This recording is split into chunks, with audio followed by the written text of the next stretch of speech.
While I'm on the subject of hot air, foul-smelling hot air coming out of arseholes, I'd like to talk about Michael Gove. Does everyone know who Michael Gove is? The Education Secretary. That's right.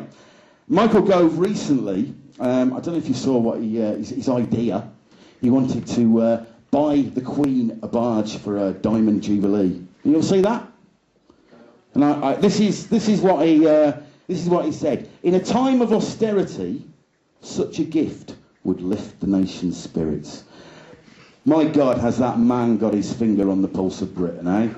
What a star. I've got a better idea, Mr. Gove. We get you a barge, we sail it out into the middle of the Atlantic, we fill it with concrete and we sink it, you fucker.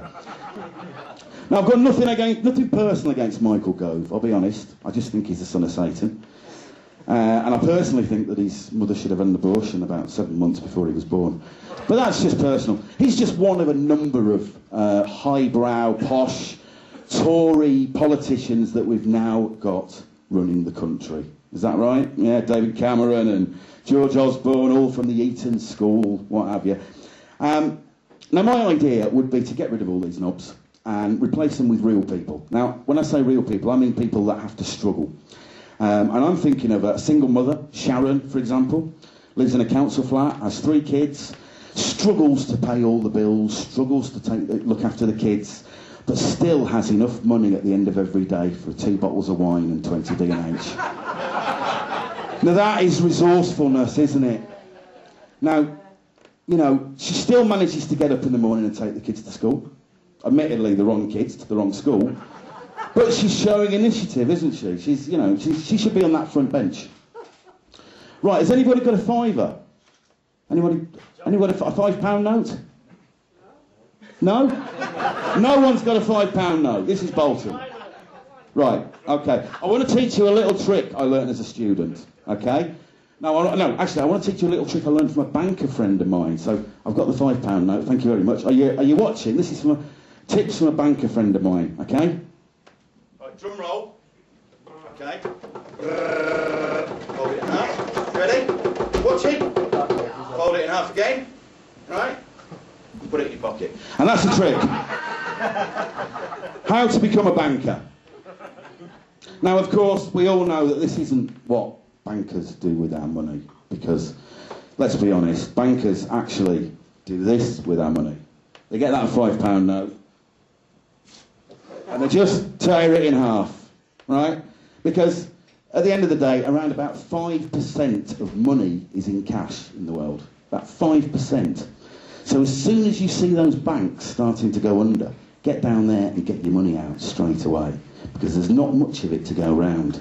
You need to make sure you get it out. And rather than putting it back in another bank, I suggest that you put it in a shoebox under my bed. Right? You get a much higher rate of interest. You get a free box of Kleenex and a pornographic magazine with every deposit. It's a fact. But I know we're living in times of austerity, aren't we, Bolton, yeah? Everybody's suffering, everybody's struggling. And I think another thing that should be cut should be maybe the language, words that we use. For example, banker and wanker have become interchangeable. Would you agree? Yeah? Banker and wanker, interchangeable. So what I suggest is we get rid of the words banker, banking and bank and replace them with wanker, wanking and wank. Now, bear with me on this one. Just think of the connotations. Instead of what we've got now, we'd have the HSBC wank, we'd have the Barclays wank, and we'd have my 2 personal favourites, the Cooperative wank and the Royal Wank of Scotland. I personally think that's a good idea. Now, admittedly, tourism in Palestine's West Bank might struggle a little bit, but that's a small price to pay, is it not? Now, I can see that there may be 1 or 2 people out there in the audience that are Daily Mail readers. Do we have any Daily Mail readers here? Yay! You do, we do, right. Oh dear, I'm sorry. What can I say? That's the newspaper. That's the newspaper that demonises people coming here from abroad and not paying any taxes. Funnily enough, a newspaper that's owned by people living abroad who don't pay any fucking taxes. Can you just put your hand up as well, that Daily Mail reader? Can you? Just put... Is there a Daily Mail reader? No. I'm just checking to see you've got thumbs, because I'm well aware that it's unlikely that they've evolved yet. But nonetheless, that's the Daily Mail. Anyway, do you remember the riots last August? Do you remember that? What a laugh that was. But I saw one of the most dreadful, awful sights I've ever seen in my life during those riots.